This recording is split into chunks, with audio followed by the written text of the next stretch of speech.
اللهم صل على سيدنا ومولانا آل سيدنا محمد وعلى آل سيدنا ومولانا محمد وبارك وسلم وصلوا عليه۔ قیامت کا منظر ہے، ہر طرف ایک ہی آواز ہے، نفسی نفسی نفسی۔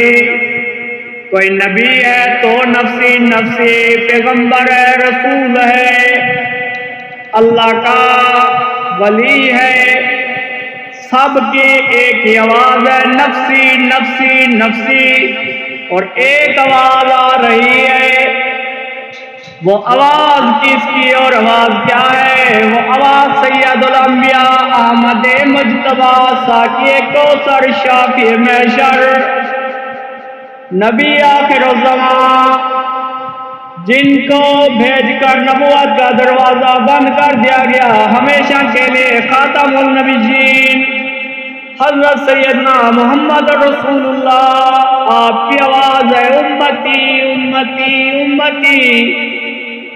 اے اللہ میری امت پہ رحم فرما۔ ہر کوئی کہہ رہا ہے نفسی نفسی، حتیٰ کہ حضرت عیسیٰ علیہ السلام کہیں گے اے اللہ میں اپنی ماں مریم علیہ السلام کا بھی سوال نہیں کرتا، تو بس مجھے بخش دے۔ اتنے سنگین اور اتنے مشکل وقت میں جو اپنی امت کو نہ بولیں، اسے حضرت محمد رسول اللہ صلی اللہ تعالی علیہ وسلم کہتے ہیں۔ آج ہمیں بیدار ہونا چاہیے، ہم کس پاک نبی صلی اللہ تعالی علیہ وسلم کی پاک ہستی مبارک کی امت میں سے ہیں۔ قیامت کے دن ہولناک منظر اور مومن کے لیے اللہ کا دیدار۔ اللہ تعالیٰ نے قرآن مجید میں قیامت کے دن کا ذکر بار بار فرمایا۔ یہ ایسا دن ہوگا جس کی ہولناکی اور شدت کا تصور دنیا میں رہتے ہوئے ممکن نہیں۔ اس دن کا ایک ایک لمحہ، ایک ایک گھڑی انسان کی عقل کو مایوس کر دینے والا ہوگا۔ اس دن کی عظمت، دہشت اور ہیبت کا اندازہ لگانا محال ہے، مگر اسی قیامت کے دن میں اللہ تعالیٰ اپنے خاص بندوں کو یعنی مومنین کو ایک ایسی نعمت عطا فرمائے گا جس کی خوشی ہر مصیبت، ہر خوف اور ہر پریشانی کو مٹا دے گی۔ وہ ہے اللہ تعالیٰ کا دیدار۔ قیامت کا دن انسانیت کی تاریخ کا سب سے بڑا دن ہوگا۔ اس دن آسمان پھٹ جائیں گے، زمین کو چورا چورا کر دیا جائے گا، سمندر ایل پڑیں گے، ستارے جھڑ جائیں گے، سورج اور چاند بے نور ہو جائیں گے۔ اللہ تعالیٰ سورۃ الانفطار میں فرماتے ہیں جب آسمان پھٹ جائے گا، جب ستارے جھڑ جائیں گے، جب سمندر اہل پڑیں گے، جب قبریں کھول دی جائیں گی، یہ وہ دن ہوگا جب انسان اپنے سگے بھائی، ماں باپ، بیوی بچوں سے بھی بھاگے گا۔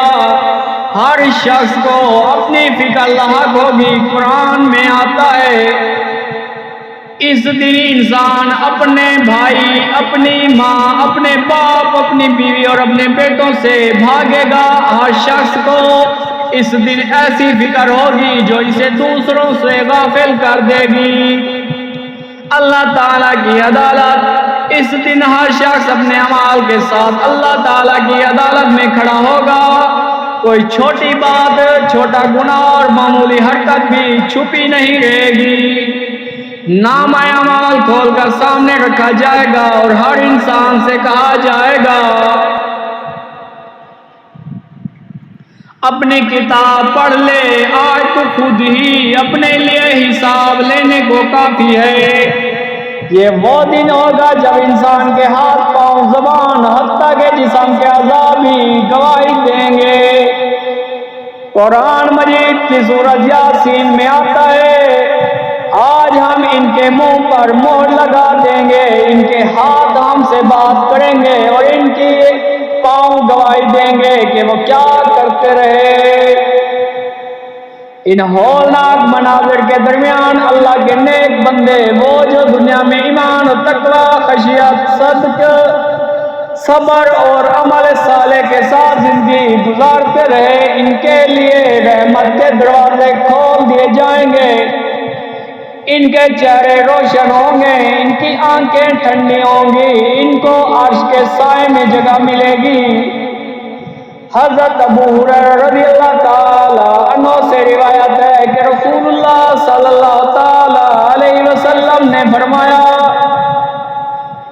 7 قسم کے لوگ ایسے ہیں جنہیں اللہ تعالی اپنے عرش کے سائے میں جگہ دے گا جس دن اس کے سوا کوئی سایہ نہ ہوگا۔ لیکن ان سب انعامات سے بڑھ کر ایک نعمت ایسی ہوگی کہ جو مومن کے دل کو ہر خوشی سے بھر کر سرور عطا کرے گی، وہ ہے دیدار الہی۔ اللہ تعالیٰ قیامت کے دن اپنے خاص بندوں کو اپنا دیدار کروائیں گے۔ قرآن مجید میں ہے، اس دن کچھ چہرے تو تر و تازہ ہوں گے، اپنے رب کی طرف دیکھ رہے ہوں گے۔ اس آیت کی تفسیر میں مفسرین فرماتے ہیں کہ یہاں اللہ تعالیٰ نے واضح طور پر بتا دیا کہ اہل ایمان کو قیامت کے دن اللہ تعالیٰ اپنا دیدار نصیب کرائیں گے۔ جنت کی نعمتیں بے شمار ہیں، نہریں، محلات، حوریں، لذیذ کھانے، سدا بہار زندگی، مگر جب اہل جنت اللہ تعالیٰ کا دیدار سے مشرف ہوں گے تو وہ کہیں گے کہ یا اللہ، تو نے ہم پر سب سے بڑی رحمت فرمائی، جنت کے سبھی مزے اپنی جگہ، لیکن تیرا دیدار ہر نعمت سے بڑھ کر ہے۔